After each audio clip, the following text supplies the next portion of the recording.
আসসালামু আলাইকুম। ওয়ালাইকুম আসসালাম রহমতুল্লাহ বারাকাতু। কেমন আছেন ভাই? জি ভাইয়া, আলহামদুলিল্লাহ ভালো। আপনি ভালো আছেন? আলহামদুলিল্লাহ ভালো আছি। ভাই দেশের বাড়ি কোন জায়গা? আমার বাড়ি হচ্ছে চাঁদপুরে ভাই। চাঁদপুর। কত বছর আগে কুয়েত আসছেন, কি বিষয় নিয়ে আসছেন ডিটেলটা বলেন। আমি আসছি বেশি দিন হয় নাই, আমি এখানে নতুন। নতুন কত বছর হবে? আসছি 2-3 মাস হবে। আচ্ছা, 2-3 মাস। কি বিষয় নিয়ে আসছিলেন? আমি আসছি হচ্ছে ঘরের বিষয়। ঘরের বিষয়, ঘরের ড্রাইভার, হাউস ড্রাইভার না? যে হাউস ড্রাইভার। এখন কি কাজ করেন বর্তমানে? এখন আমি এখনো কোনো কাজে জয়েন করতে পারিনি। তো কি বাইরের বিষয় নিয়ে আসছেন না? আহ, ফ্রি বিষয় বা- যেটাকে বলো ওই বিষয় নিয়ে আসছিলেন? হ্যাঁ, বাইরে আসছি। এখন আমি এসির কাজ করবো আর কি। এখন তো ঠান্ডা, এখনো কোনো কিছু গুছাইতে পারিনি। শীতকালে তো এসির কাজ হয় না বেশি। হয় নাই, হ্যাঁ। তো আপনি এইভাবে কত মাস বসে থাকবেন? এভাবে ইনশাল্লাহ বেশি দিন বসে থাকা লাগবে না। আমার লাইসেন্স করতে পারলে আমি কাউকে নিয়ে কাজ করতে পারবো। আচ্ছা আর আমি তো তেমনভাবে কাজ জানি না। যদি আমি লাইসেন্সটা নিতে পারি আর আমি যদি গাড়ি নিতে পারি, তাহলে আমি হয়তো আমার কাকা আছে যে কাকা কাজ জানে, উনি সহ কাজ করব সামনে ইনশাল্লাহ। এই যে ফ্রি বিষয় নিয়ে আসছেন, কত টাকা খরচ হয়েছে আপনার সর্বমোট? আমার হচ্ছে 9 থেকে 10 লাখ টাকার মতো গেছে। 9 থেকে 10 লক্ষ টাকার মতো খরচ হয়েছে। বর্তমানে কি বিষয় খোলা আছে না বন্ধ আছে? হাউস ড্রাইভিং বিষয় অনেকে বলে হাউস বন্ধ, অনেকে ড্রাইভিং, বলে খোলা। হাউস ড্রাইভিংটা খোলা আছে। আপনি শুধু হাউস ড্রাইভিংটাই খোলা আছে, আর অন্যান্য সব বিষয় মনে হয় বন্ধ। যে আহালি বিষয় ওগুলো 18 নাম্বার সেক্টর বিষয়গুলো কি অফ আছে? হ্যাঁ, বন্ধ আছে, বন্ধ আছে এগুলো। যারা নতুন দেশ থেকে আসতে চায় তাদের উদ্দেশ্যে কিছু বলার আছে আপনার? আমি বলতে চাচ্ছি যে তারা অবশ্যই কাজটা শিখে আসতে হবে। যেমন ইলেকট্রিক কাজ, হচ্ছে স্যানিটারি কাজ, এসির কাজ, যে কোনো কাজ, এনিথিং আপনি কাজ শিখে আসতে হবে। যদি কাজ না শিখে আসেন তাহলে এখানে আপনার কোনো দাম নেই। কাজ শিখে আসলে আপনি ভালো কিছু করতে পারবেন। হাতে যে কোনো কাজ শিখে আসতে হ্যাঁ, হবে। হাতের কাজ শিখে আসতে হবে, বা ড্রাইভিংটা ভালোভাবে প্রপারলি যদি শিখে আসতে পারে তাইলে বেটার আর কি, আমি মনে করি। আপনি যে লাইসেন্স এখনো হয়েছে না হয় না এখন? না, আমার লাইসেন্স হয় না বিদেই আমি এখনো বেকার। আমি তো কোনো কাজ জানি না, তাই আমাকে তো তেমনভাবে কেউ কাজও নিবে না। কাজ তো জানতে হবে, তেমনভাবে কাজ জানি না। বাট আমি লাইসেন্স আমি কাতারে ছিলাম, তো ড্রাইভিংটা করতে পারি। লাইসেন্সটা হলে আমি একটা কিছু করতে পারবো ইনশাল্লাহ।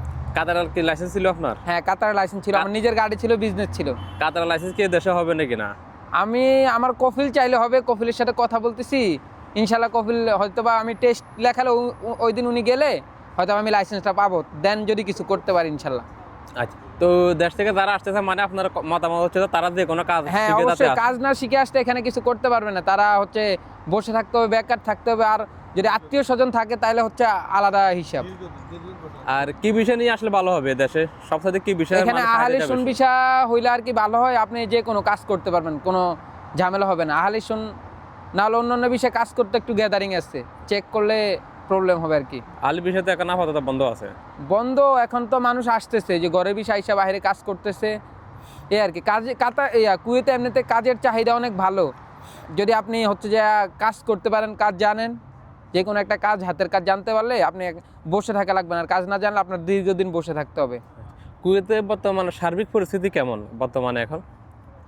আমাদের বাংলাদেশি মানুষরা আইসা তো হচ্ছে আনলিগেল অনেক কিছু করে, তার জন্য বাংলাদেশের অনেক বদনাম হচ্ছে। যেমন ধরেন, যেটা করা উচিত না সেটাও তারা করতেছে। রাস্তাঘাটে অনেক হচ্ছে সবজি বিক্রি করতেছে, এগুলো নিয়ে অনেক বিভ্রান্ত হচ্ছে আর কি কুয়েতিরা। এই আর এগুলো কি। থেকে আমাদের সংশোধন হতে হ্যাঁ, হবে। একটু সংশোধন হতে হবে আর কি, সতর্ক থাকতে হবে। এই দেশে তো এটা নিয়মে নাই, যেটা নিয়ম নাই, নিয়মের বাইরে তো কিছু আপনি করতে পারবেন না। করলে দেশে পাঠায় দিবে। আপনি 10 লাখ টাকা দিয়ে আসবেন, আসার পর আপনি কাজ না করতে পারলে ওই সব লোকরা ওইখানে ঢুকে পরে হ্যাসেলে পরে আর কি। আমরা যারা নতুন আসি বিদেশে, অন্তত যাতে যে দেশে যায় ও দেশের রুলটা আমরা মানি, আইনকে হ্যাঁ, রুলস শ্রদ্ধা করি। হ্যাঁ, শ্রদ্ধা করা তো উচিত অবশ্যই। এটা তো আমাদের বাংলাদেশ না, আমি যা ইচ্ছা তা করলাম। আর কিছু বলার আছে না, নতুনদের জন্য যারা দেশ থেকে আসতে চায় অথবা অবশ্যই এই তারা, দেশে আমি আছে বলতে তাদের চাচ্ছি উদ্দেশ্যে যে কিছু বলার বারবারই আছে? একটা কথা বলবো, তারা কাজ শিখে আসুক। যে কোনো একটা হাতের কাজ, ইলেকট্রিক কাজের এখানে অনেক চাহিদা, এসির কাজেরও ভালো চাহিদা, স্যানিটারি কাজেরও ভালো চাহিদা। আপনি বিল্ডিং কনস্ট্রাকশন লাইনের যে কোনো কাজ শিখে আসতে পারলেই মনে হয় ভালো। কাজ না শিখে আসতে তো এখানে কিছু করতে পারবেন, আপনাকে তো কেউ নিবে না দেয় আর কি। আর যদি আত্মীয় স্বজন থাকে তাহলে হচ্ছে অন্য হিসাব। অবশ্যই ড্রাইভিং বিষয়, যদি কোনো কাজ না জানে তাহলে তার ড্রাইভিং বিষয় আসা উচিত আমি মনে করি। ড্রাইভিং বিষয় আসলে হয়তোবা লাইসেন্স নিলে হয়তোবা কিছু একটা করতে পারবে। আর আত্মীয় স্বজন যার নাই, তার আমার মনে হয় না যে ঠিক হবে আসাটা। তখন তার ওই ক্ষেত্রে কাজ শিখে আসলে ভালো হবে আর কি। অবশ্যই। এখন যে জায়গায় কথা বলতেছেন এই জায়গাটার নাম কি? লোকেশনটা বলে দেন। এই জায়গাটার নাম হচ্ছে, এটাকে কি বলে, আমি তো শহীদ পার্ক, কুয়েত সিটি শহীদ পার্ক। আমি তো তেমনভাবে সব কিছু চিনি না, যাওয়া হয় নাই। কাকারা নিয়ে আসছে, যে রুমের বড় ভাইরা আছে, ওনারা নিয়ে আসছে আমার কাছকে ঘুরতে আর কি। সবার একটু দেখামু। হ্যাঁ, অবশ্যই দেখাবেন, অবশ্যই। হ্যাঁ, এই যে এরা সবার সাথে আসছে ঘুরতে, আজকে শুক্রবার যেহেতু সবার অফ ডে, হ্যাঁ, এই জন্য সবাই হয়তো একটু ঘুরতে আসছে। তো কেমন লাগতেছে আপনাদের এই যে ঘুরে ফিরে? এটা দেন না, ওদেরকে একটু দেন। হ্যাঁ, যে আপনার সাথে কথা বলে আমাদের ভালো লাগছে। কথা বলেন একটু, আপনি বলেন। ওনারা হচ্ছে আনকমফোর্ট আর কি হ্যাঁ, ওরা লজ্জা পাইতেছে। তো কেমন লাগতেছে ভাই এই যে শুক্রবার, আজকে হয়তো এক সপ্তাহ কাজ করেন, কাজ করার পর আজকে শুক্রবার ঘুরে ফিরে করছেন, কেমন লাগে? হ্যাঁ, অবশ্যই অনেক ভালো লাগে। এই জন্য প্রায় 6 দিন 7 দিন কাজ করার পর একদিন ঘুরতে আসাটা আসলে সবার জন্য ভালো। অবশ্যই মন ঘুরতে fresh হয়। থাকে হয়তো বা এই আর কি। মন মেজাজ একটু ভালো থাকে। হ্যাঁ, মন fresh থাকে। আপনি কি কাজ করেন এখানে? বা আমি এখন আপাতত ড্রাইভার। আপনি ড্রাইভার?